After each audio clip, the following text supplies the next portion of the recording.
নমস্কার, আমি অন্বেষা চলে এসেছি আজকে একটা নতুন উপস্থাপনা নিয়ে, যার নাম লাস্ট সিন। আজকাল মানুষ বোঝে তার চোখের দিকে তাকিয়ে, শুধু দেখে last seen, just now. Online আছে, স্টোরি দিচ্ছে, রিল শেয়ার করছে, স্ট্যাটাস আপডেট করছে, তাই ধরে নেয় সে হয়তো ভালো আছে।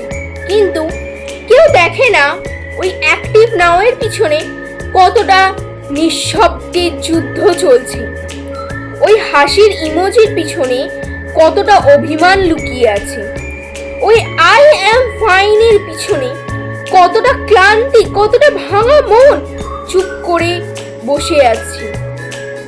আজকাল অনেক মেয়ে নিজের মনের কথা বলার চেয়ে সোশ্যাল মিডিয়াতে বেশি অ্যাক্টিভ, কারণ মানুষ পোস্টে রিয়্যাক্ট করে, ক্যাপশনে রিয়্যাক্ট করে, প্রোফাইল পিকচারে রিয়্যাক্ট করে, কিন্তু মন খারাপ থাকলে খুব কম মানুষ পাশে বসে বলে ফটো খুব সুন্দর, কেউ বলে তোকে তো খুব হ্যাপি লাগছে, কিন্তু খুব কম মানুষ জিজ্ঞাসা করে তোর মনটা কেমন আছে।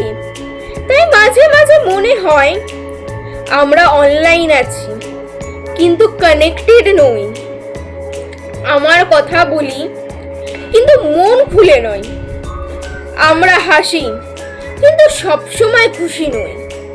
আর হয়তো এই কারণেই কোনো মানুষের লাস্ট সিন দেখার আগে তার মনের অবস্থাটা বোঝার চেষ্টা করো, কারণ সব অনলাইন মানুষ ভালো থাকে না।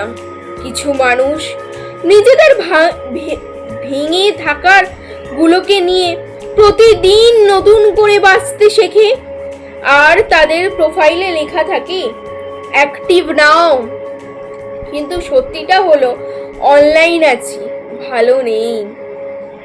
ধন্যবাদ।